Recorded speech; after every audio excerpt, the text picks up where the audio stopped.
దేవుని నామమునకు మహిమ కలుగును గాక. ప్రభువునందు ప్రియులరా, మన ప్రభువు రక్షకుడునైన క్రీస్తు యేసు పరిశుద్ధ నామంలో మీ అందరికీ శుభములు. మొదటి తేదీ మార్చి నెల 2026 సంవత్సరం.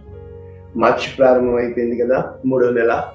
దేవుడు ఎంత మంచివాడో. మనకి మంచితనము అంటే ఏంటంటే చాలాసార్లు అనుకుంటాము చెడు కానిదే మంచిది అని. కాదండి, మంచిది అంటే చెడులో కూడా మంచిని వెతకడమే మంచి. అంటే ఎలాగుంటుందంటే చాలాసార్లు మన జీవితంలో ఒక చెడ్డవాడిని మంచివాడుగా చేయడం కోసం, వాడు చెడ్డవాడు అవసరం లేదు, తన మంచితనాన్ని కాపాడుకోవడానికి అంటే మంచివాడు చెడ్డవాడిని ఎప్పుడూ కూడా శిక్ష వేయడు, రక్షించడానికి ప్రయత్నిస్తాడు. శిక్షించడానికి ప్రయత్నం చేసేది ఈ లోక తీరు, రక్షించడానికి ప్రయత్నం చేసేది దేవుని తీరు. ఈరోజు అటువంటి శిలువ ధ్యానాలు, అనేక మంది ఉపవాసాలు ఉంటున్నారు కదా. అటువంటి వాక్యము, వాగ్దానము ఈ మొదటి తేదీ మార్చి నెల. తండ్రి, వీరేమి చేయుచున్నారో వీరెరుగరు కనుక వీరిని క్షమించు. శిలువలో పలికిన మొట్టమొదటి మాట కదా, లూకాసు వార్త 23:34. తండ్రి, వీరేమి చేయుచున్నారో వీరెరుగరు గనుక వీరిని క్షమించు. అయితే పూర్తి వచనము, యేసు తండ్రి వీరేమి చేయుచున్నారో వీరెరుగరు గనుక వీరిని క్షమించుమని చెప్పాను. వారు ఆయన వస్త్రములు పంచుకున్నటకై చీట్లు వేసిరి. ఇది మనందరికీ తెలిసిన వాగ్దానమే. కీర్తనలు 22లో అనేక చోట్ల ఈ లేఖనాలు వారు నా అంగీ కోసం చీట్లు వేసి ఉన్నారు అని చెప్పి ఉంటుంది. అయితే ఈరోజు మనము నేర్చుకోవలసిన వాక్యజ్ఞానం ఏంటి? యేసుక్రీస్తు ప్రభుల వారు చెప్తున్నారు క్షమించమని. అయితే ఇక్కడ రెండు గుంపులు మనం చూస్తున్నాం. ఒకరు క్షమించమని చెబుతున్న వాళ్ళు, రెండో వాళ్ళు క్షమాపణ కోరుకుంటున్న వాళ్ళు. అయితే ఈ రెండు గుంపుల్లో క్షమాపణ కోరుకుంటున్న వాళ్ళకి ఈ క్షమాపణ దొరుకుతుంది. నీవు మాకు క్షమించవలసిన అవసరం లేదు అనుకున్న వారికి తీర్పు దొరుకుతుంది. ఎలాగా నేర్చుకున్నాం. ఇంచుమించు పెద్దవాడిని ఈయన దగ్గర నుంచి ఈ వాక్యాలే చెబుతున్నాను. దేవుడు సేవలో వాడుకుంటున్నాడు. కువైట్ వచ్చింది నుంచి యూత్లో వాక్యాలు చెప్పాను. ఇలాగా అయితే ఈరోజు ఇదే వాక్యము, అప్పుడు చెప్పింది వాక్యము, లేఖనాలు, ఆయన చేసిన కార్యాలు. కానీ ఈరోజు ఆ క్షమాపణ నేను పొందుకుని మొట్టమొదట పాపులలో ప్రధాన పాపినైన నన్ను క్షమించి ఆయన రాజ్యమును, నీతిని ప్రకటించేవాడిగా, ఆయన కొరకు సాక్షిగా, పోగొట్టుకున్న వాటినన్నింటినీ రెండంతలుగా నాకు ఇచ్చిన దేవుని నిమిత్తము ఈ వాక్యము నేను ప్రకటిస్తున్నాను. ఆయన తన శిలువలో పలికాడు ఈ మాట. అయితే ఎందుకు యేసు ప్రభు దేవుడు అయ్యాడు? నేను చెప్పాను ఈ మధ్యకాలంలో. స్వభావం అంటే మేలుకి ప్రతిగా కీడు చేసేది పైశాచిక స్వభావం, కీడుకి ప్రతిగా కీడు చేసేది జంతు స్వభావం. అయితే మేలుకు ప్రతిగా మేలు చేసేది మనిషి స్వభావం. అయితే చేసిన కీడుకి ప్రతిగా మేలు చేసేది దైవ స్వభావం. ఏ మనుషులైతే ఇతన్ని సిలువ వేయండి, ఈ నీతిమంతుని రక్తం మా మీద, మా పిల్లల మీద ఉండును గాక అని వాళ్ళు శాపమును కోరుకుంటుంటే వారిని క్షమించమంటున్నాడు. ఆయనని సిలువ వేసి మేకులకి కొడుతున్న రానువ వారిని క్షమించమని కోరుతున్నాడు. సిలువకి అప్పగించుటకు కారణమైన పరిసయ్యులను, యాజకులను, శాస్త్రులను, పెద్దలను క్షమించమని కోరుతున్నాడు. తనని విడిచిపెట్టి ఒంటరిగా వెళ్ళిపోయిన వారిని క్షమించమని కోరుతున్నాడు. ఇంకా చెప్పాలి అంటే పేతురు నా తండ్రిని అడిగితే అని చెబుతూ కత్తి పట్టుకున్నవాడు కత్తి చేత నాశనమే. ఎవనికి సిలువ వేసి చంపేశారో తెలిసిన ఎడల చంపరు కదా. ఈరోజున మన జీవితంలో క్షమాపణ కోరేది, క్షమాపణ ఇచ్చేది రెండు గుంపులు చూస్తే, మనము క్షమాపణ ఇవ్వగలిగే స్థితిలో ఉన్నామా? క్షమాపణ కోరగలిగే స్థితిలో ఉన్నామా? లేక తీర్పు తీర్చగలిగే స్థితిలో ఉన్నామా? లేక తీర్పుకి శిక్ష అనుభవించే స్థితిలో ఉన్నామా? మనము శిక్ష అనుభవించబద్దులమై ఉంటుండగా ఆయన మనల్ని శిక్షించడానికి రాలేదు కానీ రక్షించడానికి వచ్చాడు కనుక ఈ లోకమునకు నేను తీర్పు తీర్చుటకు రాలేదు కానీ దేవుని యందు అని చెబుతూ Father they know not what they are doing forgive them. అంటే నిజంగా తెలియకయే, అంటే మనము చాలా విషయాల్లో ఈరోజు ఈ వాక్యం చెప్తున్నాను చూడండి, గుండెలతల్లో చెప్తున్నాను. మరి లైక్ చేయండి, దయచేసి లైక్ చేయండి. అది వెళ్ళట్లేదు వాక్యము, ఎందుకంటే వాడు పంపడు యూట్యూబ్ ఎవరిని పంపుతారు? ఈ మధ్య వైరల్ అయింది ఒక క్యానామై బై దీపక్ మహమ్మద్ దీపక్. ఏంటంటే ఒక పేద ఆయన్ని, ముసలాయన్ని బట్టలు కొట్టు పెట్టుకున్నాడు ఆ బాబా అని చెప్పి, ముస్లిం ఆయన. అయితే వీళ్ళందరూ వెళ్ళారు కొట్టడానికి. అయితే ఇతను దీపక్ అనే అతను అయితే తను మధ్యలో నిలబడ్డాడు. నువ్వెవరు అంటే మహమ్మద్ దీపక్ అని చెప్పాడు. ఇది మొత్తం యూత్ ఇండియాని ట్రెండ్ చేసి పడేస్తుంది. కారణం ఏంటంటే అతను చెప్తున్నాడు దీపక్, నేను చనిపోతాను ఖచ్చితంగా దేవుని దగ్గరికి వెళ్ళినప్పుడు, నీవు ఏ మతములో ఉన్నావు అని నన్ను అడగడు, కానీ మానవత్వానికి నిలబడ్డావా? ఇదే కదా ఈ రోజున యేసుక్రీస్తు చెబుతుంది. అయితే అతని మీద ఎన్నో కేసులు పెట్టారు, ఎన్నో విధాలుగా తిరగబడ్డారు. కానీ ఒకటి గుర్తుపెట్టుకోండి, ఒంటరి వాడిగానే మొట్టమొదట నీవు అడుగు వేయాలి. ఏ కార్యము చేయాలన్నా నీవు నిలబడాలి. నీవు నిలబడినప్పుడు నీకు గాయాలే జరుగుతాయి, నీకు అన్యాయమే జరుగుతుంది, అక్రమమే గెలుస్తుంది.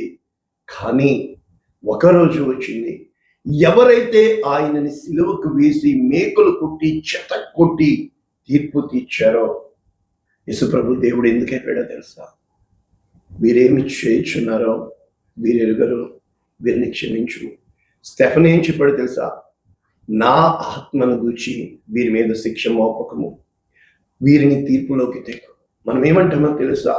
నాకు తీర్పు తీర్చే దేవుడు ఉండగా, అంటే తనకి తీర్పు తీర్చే ఆ అన్యాయపు తీర్పు, ఆ యొక్క అబద్ధ సాక్ష్యం చెబుతున్నా, నోరు తెరవలేదా ఏ ప్రేమ, బదులు పలుకలేదా ఏ ప్రేమ.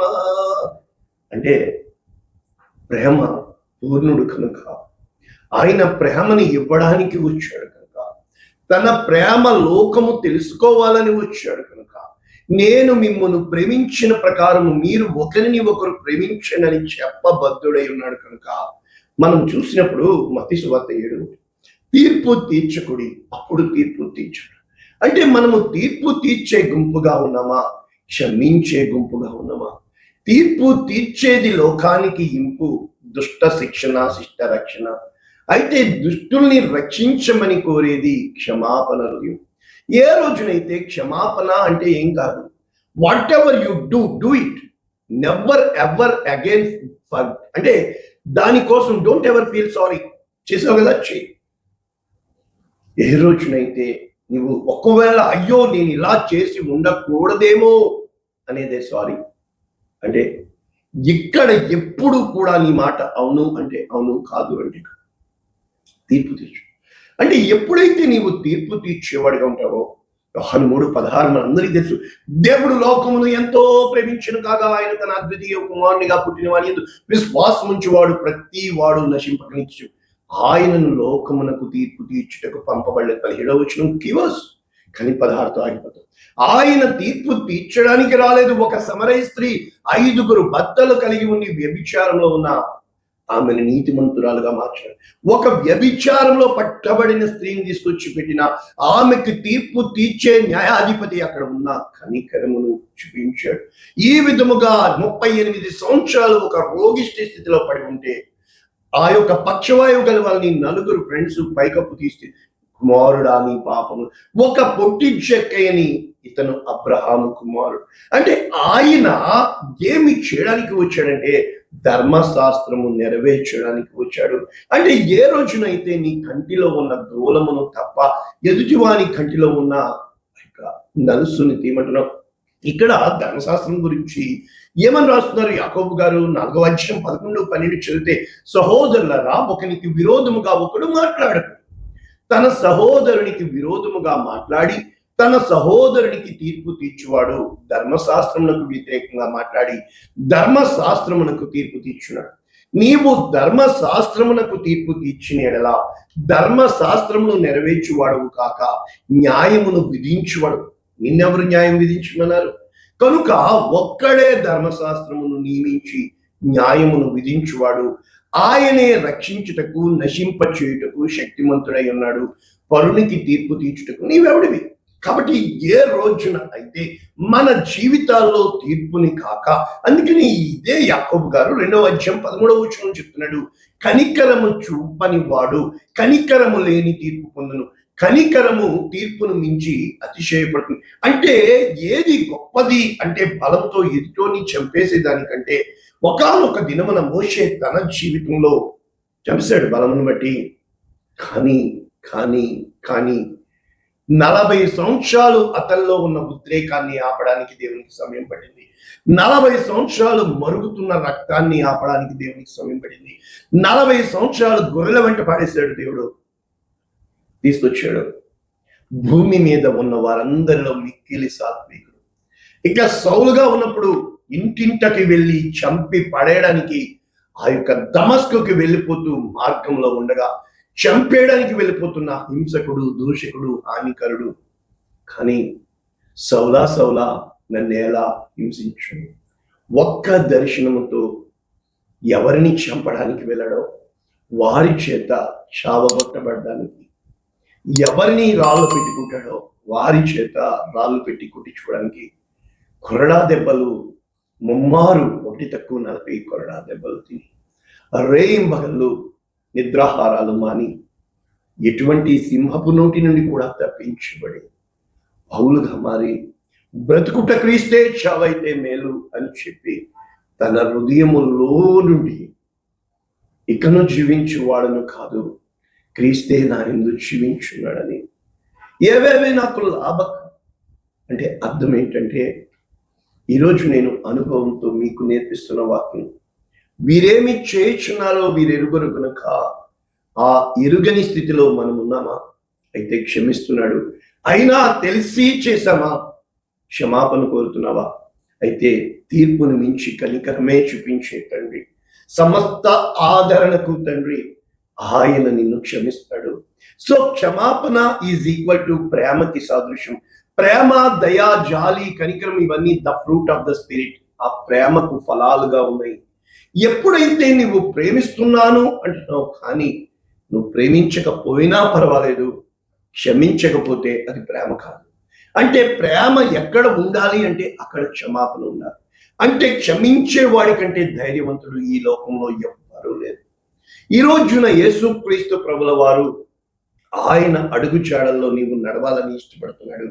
దానికి ఒక్కటే, నీతిమంతుడు అంటే ఎవరు అంటే వాడు తిరిగి ఎదిరించని వాడే నీతిమంతుడు. ఏ రోజునైతే ఒక చెంప మీద కొడతావో తిరిగి కొట్టేవాడు బాహుబలి, చంపేసేవాడు బాహుబలి, కానీ నేల మట్టుకు సాగిల పడిపోయేవాడు నీతిమంతుడు.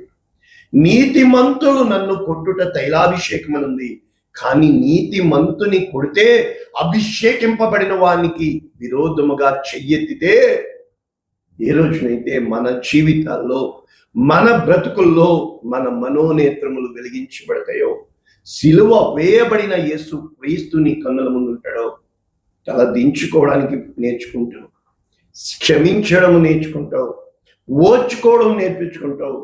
ఏ రోజునైతే ఓర్పు నీకున్న గణాల్లోకి వెళుతుందో, ఏ రోజునైతే ఓర్పే నీకు పాఠంగా ఎంతుందో, ఏ రోజైతే ఓర్పు కోసం సమస్తమును వాగ్దానములు నీ జీవితంలో, నా జీవితంలో నెరవేరాలని దేవుడు చూస్తున్నాడు. అయితే ఇక్కడ సిలువ వేసి చంపేయడానికి వాళ్ళు తొందరపడుతున్నారు. ఆ ప్రాణం ఎంత త్వరగా పోతుందా అని ఈయన ఎదురు చూస్తున్నాడు. కారణం 7వ మాట చెప్పాలి, తండ్రి నీ చేతికి నా ఆత్మను అప్పగించునను.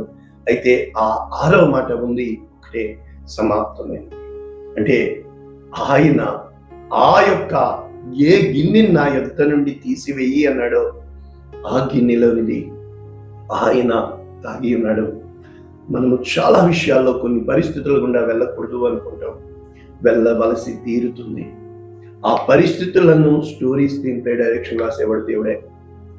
ఆయన క్షమాపణ నీవు ఏ రోజున గ్రహించగలుగుతావో, బ్రతకడానికి యోగ్యత లేని మనల్ని ఆయన క్షమించాడు కనుకనే బ్రతికి ఉన్నామని గుర్తించగలగడమే జీవిత పరమార్థం. ఈ రోజున క్షమించలేకపోతున్నావా? రక్షించలేకపోతున్నావా? శిక్షించడానికి తొందరపడుతున్నావా?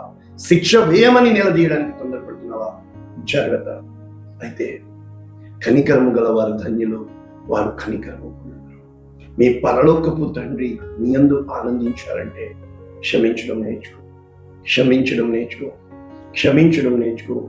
క్షమాపణ అనేది ఇచ్చేది మీ చేయి పైన పెడతాడు.